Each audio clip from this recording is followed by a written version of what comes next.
오늘 잠언, 이번 주에 잠언하고 야고보서가 겹치는 시간이었어요. 원래대로 하면 그냥 야고보서 들어가는 게 맞긴 한데 잠언을 한 번 더 보려고 그래요. 네, 그 중에서 잠언 30장을 보려고 하거든요. 제가 왜 이 본문을 택했냐면 늘 잠언을 읽다가 사실 이게 이 구절이 잘 이해가 안 가더라고요. 막 여기서 보면 서너 가지 얘기가 나오는데 갑자기 왜 잠언 얘기를 하다가 왜 그런 동물 뭐 서너 가지 이야기를 하는지 잘 이해가 안 가더란 말이에요. 보면은 이 서너 가지 이야기가요, 이 15절부터 등장하게 되거든요. 이 서너 가지가 있는데 있어요. 이 딱딱딱딱딱 서너 가지가 있고 그 다음에 내 입을 막으라 하고 끝나게 돼요. 근데 이 논리의 전개가 도대체 이해가 안 가더란 말이에요. 이게 서너 가지가 도대체 뭘 의미하는 건지, 그리고 입을 막으라고 하는 것이 무슨 의미인지 이게 이해가 잘 안 가더라는 거예요. 그래서 오늘 잠언 30장을 마지막으로 우리가 한번 보고 다음으로 넘어가려고 하는데요. 이 잠언 30장의 특색이 있어요. 이 30장과 31장은 이 솔로몬이 쓴 잠언이 아니라는 거예요. 이 누가 썼느냐? 누구의 잠언이라고 나와 있어요? 30장은? 아굴의 잠언. 그 31장은 르무엘 왕의 잠언. 왕도 정확하게 하면 르무엘 왕의 어머니죠. 아무튼 그 잠언이 나와 있어서 좀 특색이 있어요. 근데 보통 이제 그 신학자들은 어떻게 생각을 하냐면 30장, 31장 모두 다 그냥 솔로몬이 쓴 거다. 왜냐면 지금 역사적인 아굴이나 르무엘 왕이나 이 기록이 없어요. 그렇기 때문에 그냥 이 솔로몬의 다른 이름 아닌가라고 추측을 해서 이렇게 하는 사람들이 있는데요. 뭐 사실 저자가 누군지는 중요한 거 아니거든요. 성경에서 제일 중요한 건요, 마치 숨은 그림 찾는 거예요. 여기 안에서 예수님에 대한 얘기를 찾는 거예요. 예수 그리스도를 증거하기 위한 책이고요. 우리의 구원을 얻기 위해서 지은 책이 뭐예요? 성경이에요. 성경. 그렇기 때문에 성경을 볼 때 가장 중요한 건 예수 그리스도예요. 예수 그리스도가 어떤 분이시냐, 그리고 어떻게 구약에서 증거되고 있느냐, 우리는 여기에 초점을 맞춰야 된다는 거예요. 그래서 오늘 잠언 30장 중에서 이 서너 가지 그 이야기를 통해서 한번 말씀을 같이 나누려고 합니다. 이 서너 가지 이야기가요, 15절부터 나오기 시작하거든요. 우리 15절과 16절 한번 읽어볼까요? 주열이가 읽어볼까요? 시작. 거머리에게는 두 딸이 있어 다오다오하느니라. 족한 줄을 알지 못하여 족하다 하지 아니하는 것은 무엇이니? 곧 수월과 아이 베지 못하는 태와 물로 채울 수 없는 땅과 족하다 하지 아니하는 우리니라.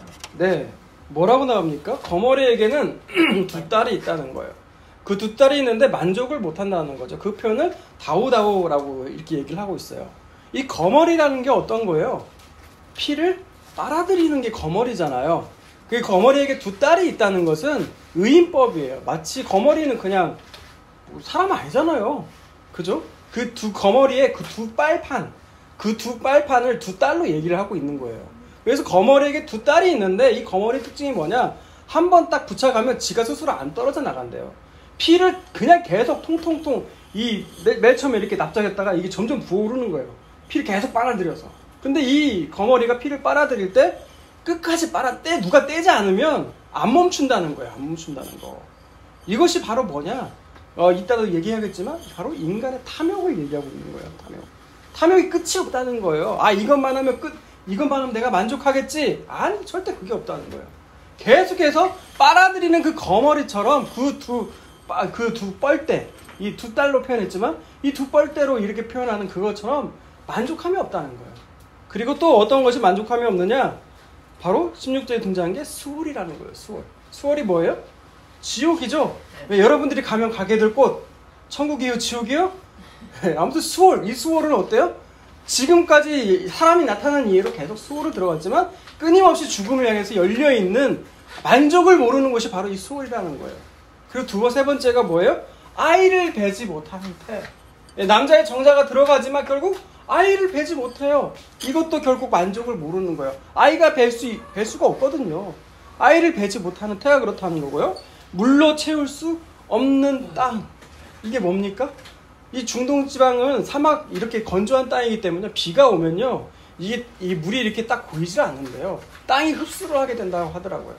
결코 만족할 수 없는, 채울 수 없는 이런 탐욕들을 잠언 15장과 이 16장에 대해서 이렇게 얘기를 하고 있다는 거죠. 그러면서 지금 또 엉뚱한 걸 보고 있나요? 예. 탐욕. 자기 만족할 수 없는 이 끊임없는 인간의 탐욕에 대해서 15절과 16절에서 이렇게 얘기하고 있다는 거예요. 근데 여기 이 잠언에서만 얘기하고 있습니까? 인간의 탐욕에 대해서요. 어떻게 해야 되느냐? 우리 고린도후서 3장을 한번 볼까요? 고린도후서 3장. 우리는 만족할 수가 없는 존재거든요. 탐욕스러워요. 욕심을 끊임없이 벌려요. 여기까지 하면 내가 만족하겠지 하면 그 만족이 오는 게 아니더라 이 말이에요. 고린도후서 3장 5절 한번 읽어보세요. 5절 시작. 우리가 무슨 일이든지 우리에게서 난 것 같이 스스로 만족할 것이 아니니 우리의 만족은 오직 하나님으로부터 나옵니다. 아멘. 뭐라고 나와 있습니까? 우리가 무슨 일이든지 우리에서 난 것 같이 스스로 만족할 것이 아니다라고 나와 있죠. 우리 스스로는 만족을 할 수 없다는 거예요. 우리가 뭘 해가지고 노력으로 우리가 스스로 만족을 만들어낼 수가 없다는 거예요. 참된 만족은 그래서 누구로부터 오느냐? 누구로부터 와요? 하나님으로부터만이 참 만족이 내려온다는 거예요. 우리는 끊임없이 뭔가를 갈구하며 살아가요. 마치 사마리아 성의 여인이 그 남편을 통해서 만족감을 얻기를 바라듯이 끊임없이 다른 무언가를 통해서 우리는 만족을 누리려고 하는 거예요. 패드도요. 예를 들어 볼까요? 저기 그 패드도 샀는데 갤럭시 패드를 샀는데 이 패드 샀을 때는 정말 너무 좋았어요. 근데 사용 기간이 좀 지나니까요. 이거 가지고 안 되겠는 거예요. 좀 더 좋은 성능을 가진 패드를 원하게 됐다는 말이죠. 근데 그 패드를 원하게 사게 되면 만족할까요? 안 그래요. 인간의 욕심은요 끊임이 없어요. 늘 우리는 육신의 정욕과 안목의 자랑, 이생의 자랑에서요 끊임없이 헤어날 수가 없는 존재가 우리 인간이라는 존재라더란 말이죠. 그래서 우리의 만족은 어디서 찾아야 되느냐? 이 생수의 근원이신 하나님에게서 찾으셔야 된다는 거예요. 이제 6절 한번 읽어볼까요? 또 6절. 그가 또한 우리를 새 언약의 일꾼들에게 만족하게 하셨으니 율법 주문으로 하지 아니하고 오직 영으로 하니 율법 주문은 죽이는 것이요 영은 살리는 것이니라. 네, 뭐가 만족하게 해요? 새 언약의 일꾼이 되면 만족하게 된다는 거예요. 새 언약이 바로 우리에게 만족을 준다라 이 말이에요. 반대로 율법 주문은 우리에게 만족을 줍니까 안 줍니까? 율법 주문은 만족을 줄 수가 없다는 거예요. 이 새 언약을 통해서 이 새 언약이 바로 누구예요? 예수 그리스도잖아요. 예수 그리스도. 그 예수 그리스도를 통해서 우리가 만족을 얻게 되고요. 그 일꾼이 되면 그 만족감을 전달하는 도구로 우리가 쓰임 받게 된다는 거예요. 여러분 바울이요 예수님 그리스도를 만나기 전에 다메섹 광장에서 다메섹에서 그 빛이신 예수님 만나기 전에 그 율법으로 아무런 흠이 없는 그 바울이 뭘 했어요? 뭘 했습니까? 예수 믿는 사람을 잡아 죽이는 역할을 했잖아요. 그쵸? 그 율법처럼 율법에 아무 흠이 없는 사람의 그 상태가요. 어떤 상태냐? 결국 사람들을 죽이고 다니더라 이 말이에요. 만족을 주지 못하고 사람들을 죽이러 다니는 그런 사람들이었단 말이죠. 그래서 바울은요. 그런데 이 예수님을 믿고 어떻게 됐어요? 바로 드디어 만족함을 얻은 상태가 됐더라 이 말이에요. 새 언약으로. 그래서 고백하는 거예요. 율법은 죽이는 거다. 자신이 죽이는 자였잖아요. 그렇죠? 하지만 하나님의 영, 새 언약으로 거듭난 그 영 어떻게 해요? 그 영은 살려요. 사람들에게 만족감을 채워주는 그런 역할을 한다는 거예요. 그래서 참된 만족은 무엇이냐? 인간의 탐욕은 끊임이 없지만 이 참된 만족은 바로 예수 그리스도께서 그 십자가로 이루신 그 새 언약을 통해서만이 우리로 하여금 그것을 만족함을 부어주신다는 거예요.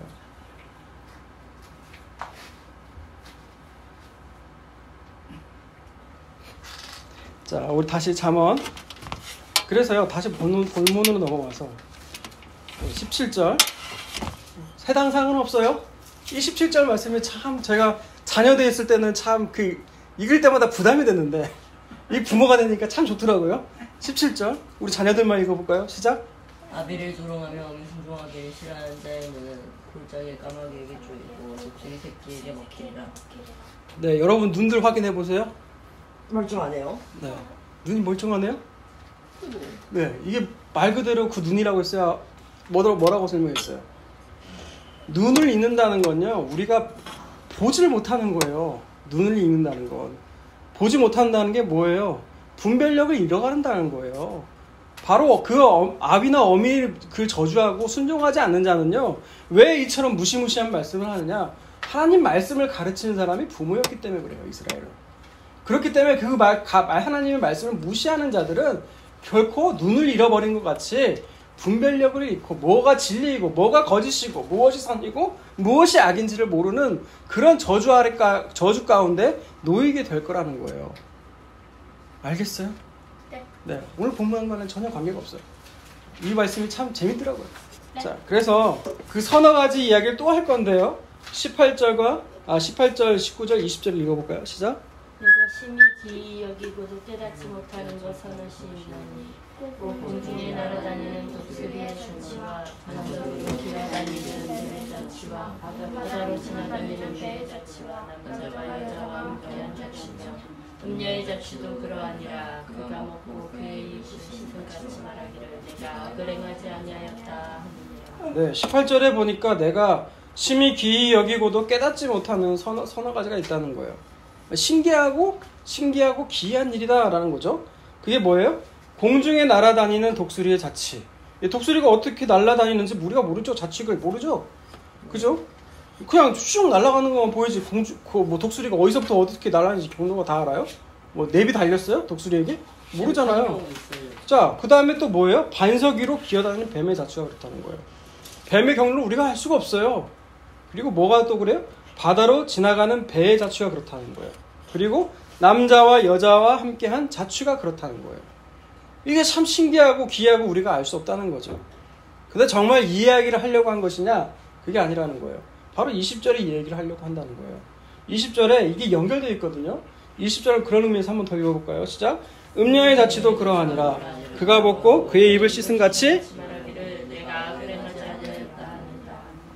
뭐라고요? 뭐라고 나와 있어요? 입을 씻은 같이 먹고 그의 입을 씻은 것 같이 말하기를 내가 악을 행하지 않았다 그런 거예요. 음녀가 뭡니까? 음녀가 간음한 여자잖아요. 그죠? 이 간음한 여자가 간음을 해놓고도 나는 간음한 적이 없다. 나는 악을 저지른 적이 없다. 시침이 떼고 있는 악한 죄인의 모습을 말을 하고 있다나 이 말이에요. 근데 이 음녀가 누구예요? 구약에서는 이스라엘로 대변되거든요. 이스라엘이 자기는 하나님을 섬겼다고 말을 해요. 근데 정말 뭘 섬겼어요? 바알, 풍요의 상징, 이 암몬 이런 걸 섬겼잖아요. 이 그런 이스라엘이요, 음녀와 같다고 얘기를 하거든요. 그래야 호세아 선지자가 그 음녀, 그 창녀를 가지고 자꾸 하나님 결혼하라고 그래요. 그래서 그 여인과 결혼한 호세아가요, 어떤 행동을 보이느냐? 이 여인이 도망갈 때마다 다시 잡아오고, 다시 붙들고, 이 모습을 호세아 선지자에서 계속해서 보여줘요. 너희가 비록 음녀와 같은 존재지만, 하나님인 나는, 호세아로 대변되는 나는 너희를 버리지 않는다. 너희를 잡아 끈다. 너희는 비록 음녀와 같지만, 이 모습을 호세아가 보여주고 있거든요. 이 음녀의 모습이 그렇다는 거예요. 이 잠언 18장에서 이 20절까지를 교부들이요, 어떻게 해석하는 것이 있어요. 이 교부들이라는 것은 교회의 아버지라는 거거든요. 이 사도 시대가 끝나고 교회 시대가 열리면서 그 시대를 우리가 교부라고 말을 해요. 교회의 아버지가 있다 해서, 사도가 죽고 나서. 근데 이 교부 시대 때 한 교부가요, 이 구절을 이렇게 해석했어요. 들어보세요. 이 바다를 향해 배가 지나간 흔적이 남기지 않듯이, 바다를 항해하는 배가 지나간 흔적을 남기지 않듯이 교회도 땅의 희망을 남기지 않아야 된다. 교회는 천국의 생명을 맡겨두었기 때문이다. 교회는 흔적을 남기지 않는다 라고 얘기를 했어요. 여러분, 이 말을 잘 우리가 명심해서 들었다면, 그 중세 때 암흑의 시대라고 하거든요. 큰 건물을 짓고 면죄부를 팔고 이런 일들이 벌어지지 않았죠. 교회는 땅의 희망을 얘기하는 곳이 아니에요. 세상이 희망적인 곳이라 선포하는 곳이 아니라니까요. 천국의 소망을 선포하는 것이 교회고요. 교회는요, 건물 없어도 돼요. 재물 없어도 돼요. 복음 메시지만 있으면 되는 거거든요. 누구나 전부 다요. 이 교회는 사실 어떤 교회가 가장 좋은 교회냐? 목사가 없는 교회가 좋은 교회예요. 이게 좀 오해가 소지가 있는데, 이 목사가 없어도 되는 교회라는 것은 무엇이냐? 누구나 다 목사와 같은 그런 사람들이 있는 교회가 좋은 교회라는 거예요. 누가 명령하는 사람이 없어도 말씀의 교제를 위해서 항상 모이고 떡을 나누듯이 자기의 모든 것을 팔아 나누는 그런 교회. 예, 이런 교회가 가장 좋은 교회라는 거죠. 그리고 교회는요, 아무튼 이런 말을 들었다면 교회는 이 땅에 속해 있는 존재가 아니에요. 예, 하늘의 것들을 전달하는 그 교회. 그리고 우리는 어떻게 살아요? 이 땅에서 외국인과 나그네 같이 살으라고 말씀하잖아요, 베드로서들은. 예, 여러분 그렇게 살아야 된다는 거예요. 이 믿음으로 살아간다는 건요, 자기의 자취를 남기지 않는다는 거예요. 사람은 자기 흔적을 남기고 싶어 하거든요. 근데 믿음의 사람들은요, 믿음을 가진 사람들은 자기의 자취를 흔적을 남기지 않아요. 이렇게 살 수 있는 사람들은 누구예요? 바로 주 예수 그리스도를 만난 사람이에요. 예수님만이 내 힘이시요, 내 만족이십니다 라고 고백할 수 있는 사람들이 그 주 예수님 때문에 그런 내 흔적 자취 남기지 않는다는 거예요. 자, 그 다음엔요. 자, 21절에서 23절까지 한번 또 읽어볼까요? 시작. 세상을 진동시키며 세상이 견딜 수 없게 하는 것 서너시 있나니 곧 종이 임금된 것과 미련한 자가 음식으로 배부른 것과 미움받는 여자가 시집간 것과 여종이 주모를 이은 것입니다. 네, 세상을 진동시키며 세상이 견딜 수 없게 하는 것이 있대요. 세상을 요란케 하고 세상이 이걸 보면 견디기 힘들어, 짜증나고 화가 나, 이런 것이 서너 가지가 있다는 거예요. 그게 뭐예요? 첫 번째가 종이 임금됐어요. 이건 반역을 뜻하죠. 종이 어떻게 임금이 돼요? 종이 임금이 되는 길은 반역을 일으키는 것밖에 없잖아요. 그렇죠? 그리고 두 번째, 미련한 자가 음식으로 배부른 것. 이게 뭔 말일까요? 미련한 자는 어리석은 자예요. 심중에 이르기를 하나님이 없다 하는 그 미련한 자, 그 어리석은 자가 음식으로 배불렀다는 건요, 부당한 방법을 통해서 부자가 됐다는 것을 말을 해요. 이런 걸 보면 어때요? 사람들이 견딜 수가 없는 거죠. 지혜롭고 부지런하게 일한 사람들이 부자가 되어야 되지, 미련하고 어리석은 사람이 부자 되면 그거 견딜 수 없는 일 아니에요? 종이 임금가 된 것처럼 마찬가지라는 거죠. 그리고 세 번째, 미움받는 여자가 시집가는 거. 뭐 그럴 수도 있는 거 아니에요? 라고 생각을 해봤어요. 주석을 보니까 이 미움받는 여자는요, 율법적으로 좀 흠이 있는 여자를 말을 한대요. 그래서 이 여자는 시집을 못 가야 되는 게 맞거든요. 근데 그 여자가 시집 간 거, 이게 세상이 견딜 수 없는 것이라는 말이죠. 왜 사람들이 막 소문소문 수근수근 되는 여자들 있잖아요. 그 뒷소문 나는 여자들. 그런 여자가 좋은데 시집을 갔어요. 그럼 여러분 마음 가운데 뭐가 들어요? 질투와 시기심 들잖아요. 견딜 수 없잖아요. 예, 그렇다라 이 말이에요. 그 다음에 또 뭐가 있어요? 여종이 주모를 이은 거. 여종이 어떻게 주모가 돼요? 주인이 돼요. 이런 것들이 세상을 진동시키고 어때요? 견딜 수 없게 만든다 이 말이에요.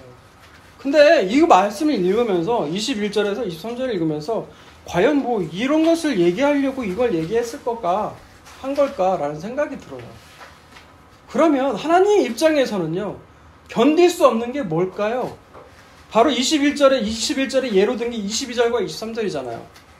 견딜 수 없는 거. 그 공통된 점이 뭐예요? 주와 종이 바뀌었다는 거잖아요. 전복이 됐다, 뒤바뀌었다는 거잖아요. 그죠? 근데 우리가 어떤 존재였어요?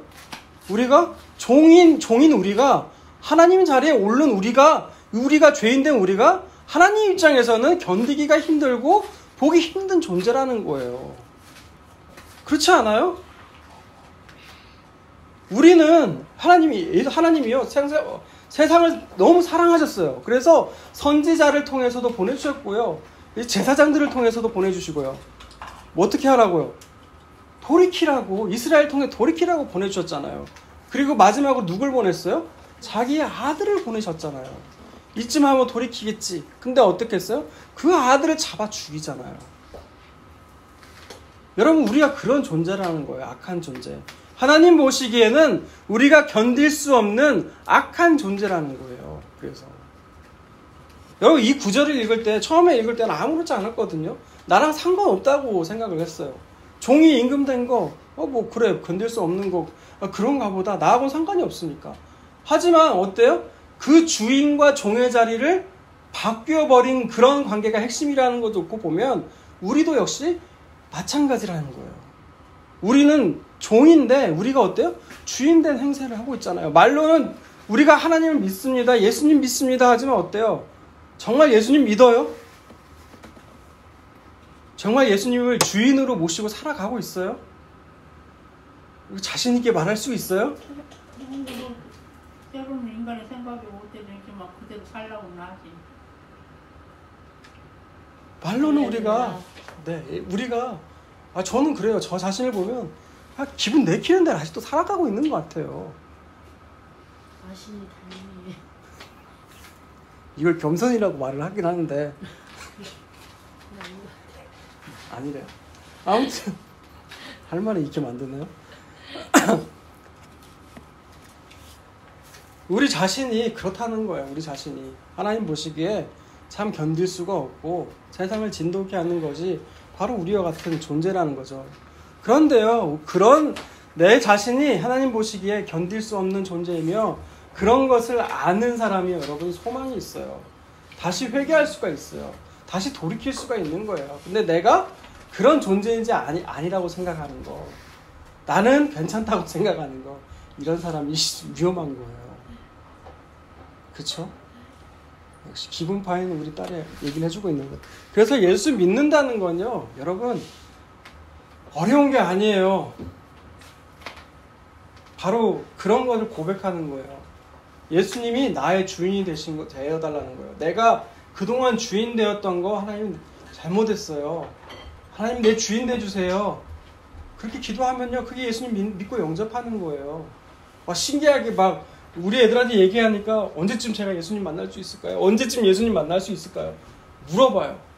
어느 날 꿈속에서 환상을 통해서 내가 바로 네 주인이다, 내가 십자가를 졌다, 이게 예수님 만난 거라고 했어요, 안 했어요? 나는 이게 예수님 만난 거라 생각을 했어요. 보여줬기 때문에. 근데 그게 아니더라 이 말이에요. 내가 그 예수를 죽인 사람이군요. 내가 그 죄인이 맞군요. 내가 정말 내 기분대로 살아왔군요. 하나님, 내가 그런 죄인이었어요. 용서해 주세요. 이제 예수님만이 내 주인 돼주세요. 이렇게 고백할 수 있는 사람. 네, 그 사람이 바로 예수님 믿는 사람이에요. 그 예수 그리스도를 믿는 믿음이 여러분들에게 있기를 주님의 이름으로 축복합니다. 그 다음 잠언 또 계속해서 볼게요. 24절에서 28절 읽어보세요. 시작.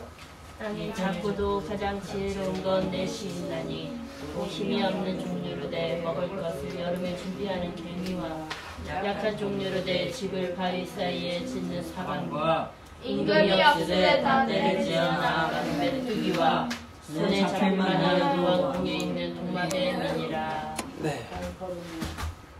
땅의 작고도 가장 지혜로운 게 네 가지가 있다는 거예요. 첫 번째가 뭐예요?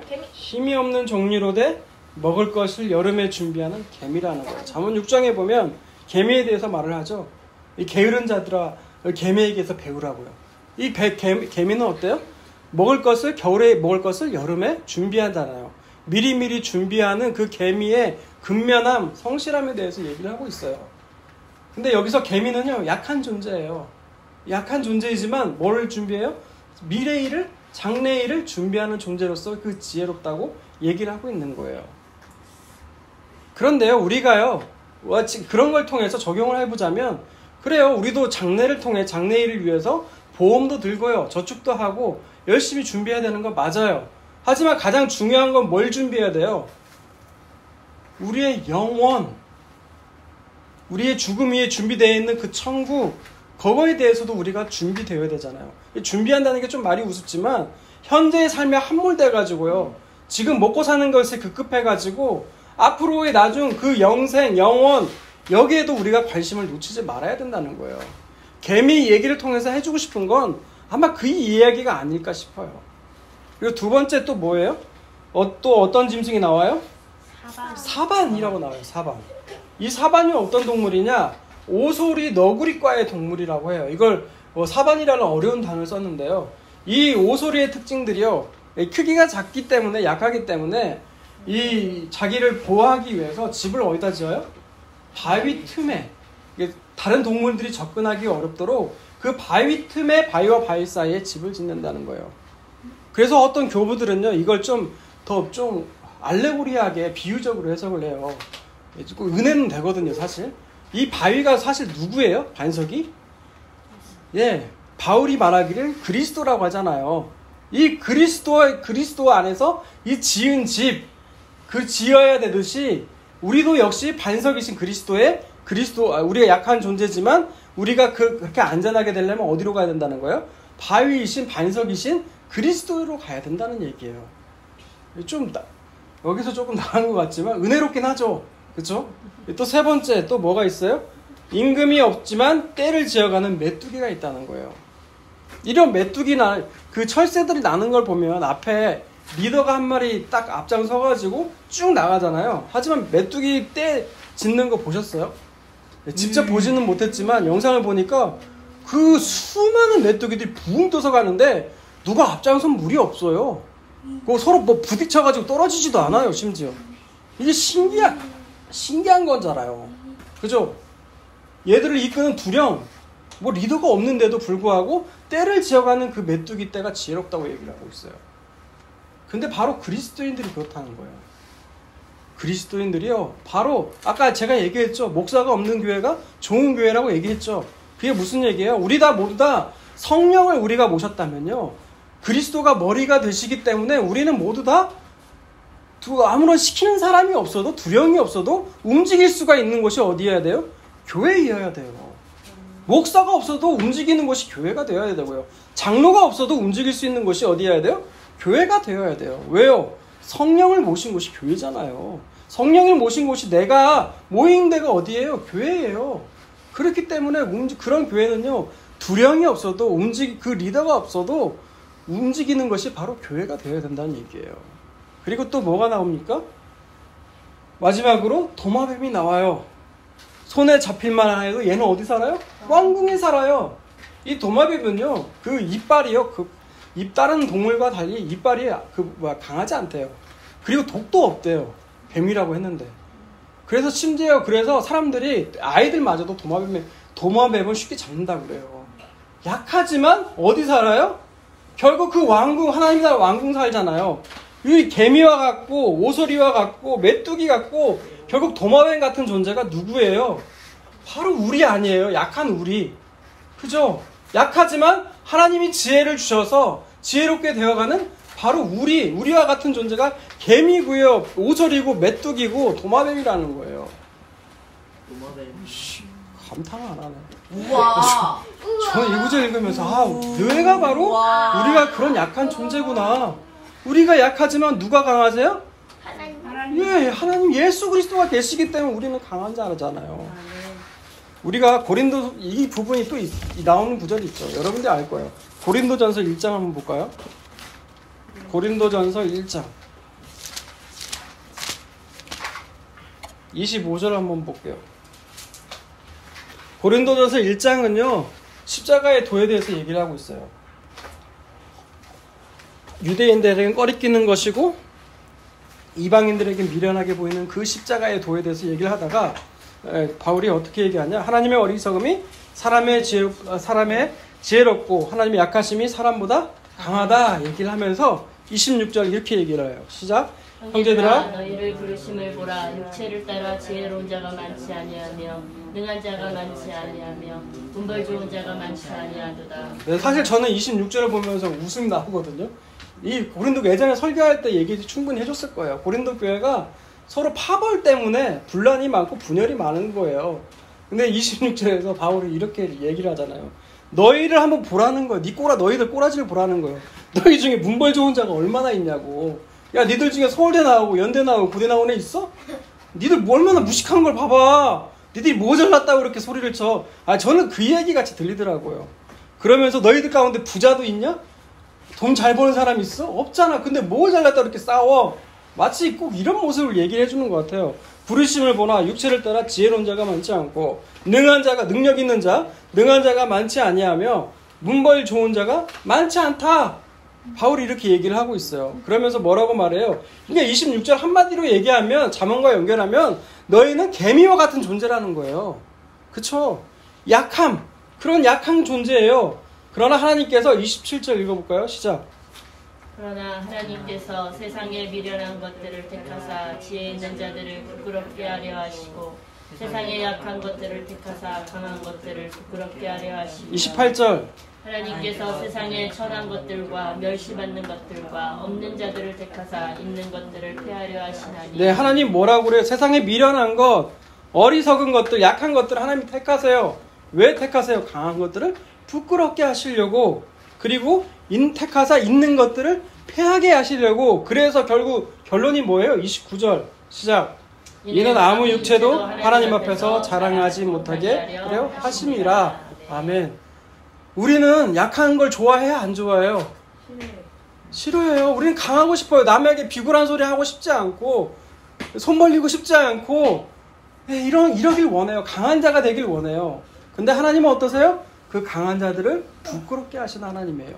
세상에 약한 것들을 택하세요. 전 이 부분이 위로가 되더라고요. 나같이 약한 것을 택하세요. 자신이 있는 거 자랑하려고 교만한 것들 택하지 않으신다는 거예요. 하나님 약하고 없는 것들을 택하세요. 왜? 그래야 하나님의 능력이 나가죠. 자기가 잘났는데 뭐 하나님이 왜 필요해요? 내가 잘났는데 굳이 하나님 필요 없어요. 말로는 하나님의 영광께 하나님께 영광 돌린다고 하죠. 근데 속마음은 어때요? 내가 잘했으니까, 내가 성실했으니까. 하지만 하나님은 그런 자를 안 쓰신다는 거예요. 하나님은 없는 자들, 미련한 것, 세상에서 미련하다고 생각되는 자들, 약한 자들을 택하신다는 거예요. 왜요? 아무 육체도 하나님 안에서 자랑하지 못하게 하시려고. 그래서 우리 약한 자를 택하신다는 거예요. 그러므로 우리는 뭘 자랑을 해야 돼요? 30절과 31절 읽어볼까요? 시작. 너희는 하나님으로부터 나서 그리스도 예수 안에 있고 예수는 하나님으로부터 나와서 우리에게 지혜와 의로움과 거룩함과 구원함이 되셨으니 기록된 바 자랑하는 자는 주 안에서 자랑하라 함과 같게 하려 함이라. 네, 그러므로 우리는 뭘 자랑해요? 주 안에서 자랑한다는 게 뭐예요? 주를 자랑. 뭐 부동산가 오른 걸 주 안에서, 그 교회 안에서 자랑하면 주 안에서 자랑하는 거예요? 아니에요. 주 안에서 자랑한다는 건요, 주님을 자랑하라는 거예요. 주님을 자랑하라는 거예요. 왜? 주님이 나의 지혜가 되셨고 구속함이 되셨고 나를 의롭게 하셨고 나를 구원해 주셨다는 거, 이런 것들을 자랑하라는 거예요. 그래서 하나님께서 미련하고 어리석고 약한 것들을 택하셨다는 거예요. 바로 우리와 같은 존재를 택하셨다는 거예요. 그렇기 때문에 주님을 자랑하라는 거예요. 그 주님을 자랑하는 자들은 자세는 어때요? 당당할 수밖에 없죠. 세상에선 비록 약하고 천대받고 멸시받지만 그 주님이 있는 자들은 어때요? 당당할 수밖에 없어요. 그 주님이 있기 때문에. 그 당당할 수밖에 없다고요. 그래서 잠언 오늘 다시 돌아와가지고 본문 돌아오면 그 다음에 이어지는 것이 뭐냐? 당당하다는 거예요. 당당하다는 거. 이렇게 연결이 되더라 이 말이에요. 놀랍지 않아요? 아멘. 하나도 무시. 와우. 29절에서 31절 읽어보세요. 29절에서 31절 시작. 잘 걸으며 위풍하게 위풍있게 다니는 것 선하신 나니 짐승 중에 가장 강하여 아무 짐승 앞에서 물러가지 아니하는 사자와 사냥개와 순념소와 및 당할 수 없는 왕입니다. 네, 당당한 존재가 있다는 거죠. 이 사자가 있어요. 사자. 이 사자는 강한 존재로서 사자가 얘기를 하는 게 아니에요. 그 당당한 모습을 얘기하는 거예요. 그리고 사냥개도 있어요. 이 사냥개가 멧돼지 잡는 거 보면 놀라워요. 영상 보면. 멧돼지 이만하거든요. 예를 들어서 제가 이만한데 요만한 소녀리만한 이 사냥개가 2마리 3마리 떼지어서 사냥하는 거 보면 정말 놀라워요. 쫄리지도 않아요. 그 앞에서 떨지도 않아요. 오히려 도망가는 건 멧돼지가 도망가더라고요. 왜 그렇게 당당하게 살라는 거예요. 당당하게. 그 다음 또 뭐가 있어요? 순념소. 예, 순념소가 싸우는 걸 안 봤거든요. 근데 싸우면 순념소가 맨 앞장을 선대요. 근데 그 모습이 그렇게 당당하고 멋지대요. 그리고 당할 수 없는 왕. 우리는 약한 존재이지만 누구 때문에? 예수 그리스도 때문에 당당할 수가 있는 거예요. 제가요 어느 모임을 나가든지 교회 목사님들 모임 나가면 어떤 사람들이 말에 목에다 힘주고 어깨 빡 주는 줄 알아요? 대형교회 목사들. 그 대형교회도 대화의 상대도 안 돼요. 근데 그 앞에서 당당할 수 있는 사람은 뭐예요? 내 안에 예수 그리스도가 있는 사람은 당당할 수 있어요. 꿀리지 않을 수 있어요. 그 앞에서 주눅들지 않을 수 있어요. 저는 예수님 믿고 나서 바뀐 게 있다면 이 부분이에요. 예전에는 말을 못했어요. 호조호조 말도 거치기가 무섭고. 하지만 어때요? 예수님 모시고 나니까 내 안에 예수님 계시니까 당당해질 수가 있더라고. 내가 저 사람이 나한테 뭐 나를 도와주기로 했어. 내가 돈을 꾸기라도 했어. 그런 것도 없거든요. 근데 내가 그 사람 앞에서 왜 주눅이 들어야 돼요? 그런 생각이 들더라고요. 다른 보면요, 목사님들 보면 그 좀 대형교회고 좀 있는 큰 교회 주변 목사님들을 이렇게 주변 모아가지고 참 이런 말 이렇게 녹음되고 있어 좀 그렇긴 한데 그 내시가 왕에게 아부 떨듯이 막 뭐 그냥 똥구멍이라도 막 아무튼 이런 비굴한 자세를 보여요. 근데 왜 비굴하게 살아요? 예수님만이 내 힘이 되고 내 만족이시라면서 맨날 찬양할 때 그렇게 찬양하잖아요. 정말 그렇게 살 수 있다면 우리는 누가 앞에서든 당당할 수 있어요. 뭐 부동산 투기로 부자가 된 친척이 있다든지 뭐 주변에 잘 나가가지고 뭐 서울대, 연대, 고대 간 그 아들 앞에서 왜 비굴해져요? 내 안에 예수님 계시는데. 네? 체격 큰 사람 앞에서 비굴해지지 마세요. 내 안에 예수님 계시는데 뭘 그렇게 막 전전긍긍해 하면서 막 두려워가지고 그러시냐고요. 마땅히 두려워할 걸 두려워하세요. 여러분 그러면 다른 거 앞에서 사람 앞에서 두려워하지 않는 사람들이에요. 그런 사람이 바로 예수 그리스도를 믿는 사람들이에요. 그래서 오늘 말씀의 결론 32절과 33절을 읽고 정리하도록 하겠습니다. 시작. 만일 네가 미련하여 스스로 높은 채하였거나 혹 악한 일을 도모하였거든 네 손으로 입을 막으라. 대저 젖으면 엉킨 젖이 되고 포를 뱉으면 피가 나는 것 같이 노를 격동하며 다툼이 나니라. 네, 32절 결국 아담 이후로요. 모든 인간들은요 스스로 자기가 높은 채 하며 살아가요. 어떤 인간이든 여기에 속하지 않는 인간은 없어요. 자기 중심으로 자기가 인정받고 싶고요. 그래서 살아가요. 이런 모습을 가진 사람은 뭐라고 말해요? 성경에서 입을 막으래요. 왜 입을 막아야 되느냐? 그걸 33절에서 이렇게 얘기를 하고 있는 거예요. 공동 번역을 한번 읽어드릴게요. 공동 번역. 양의 젖통을 누르면 젖이 나오면 젖이 나오고 또 코를 치면 피가 나오듯이 활을 돋우면 싸움이 터지게 된다. 이렇게 얘기를 하고 있어요. 결국 그런 교만한 자들이 모이게 되면 어때요? 서로 다투게 되죠. 그런 틈 안에서 너희는 입을 막으라는 거예요. 입을. 근데 문제는 뭐예요? 우리 안에 일어나는 이런 분노가 있어요. 그래서 우리 스스로 입을 막기가 우리 노력으로 막기가 힘들어요. 그러면 어떻게 해야 우리가 그 입을 막을 수가 있느냐? 그거를 잠언 오늘 본문에 속한 30장 2절에서 4절 한번 읽어보세요. 30절 2절에서 4절 읽습니다. 시작. 나는 다른 사람에게 비하면 짐승이라 내게는 사람의 총명이 있지 아니하니라. 나는 지혜를 배우지 못하였고 또 거룩하신 자라 아는 지식이 없거니와 하늘에 내려온 자가 누구인지 바람을 그 장중에 모은 자가 누구인지 물을 옷에 싼 자가 누구인지 땅의 모든 뜻을 정한 자가 누구인지 그의 이름이 무엇인지 그의 아들의 이름이 무엇인지 너는 아느냐. 네. 뭐라고 나요? 너는 아냐 이거예요. 너는 아냐.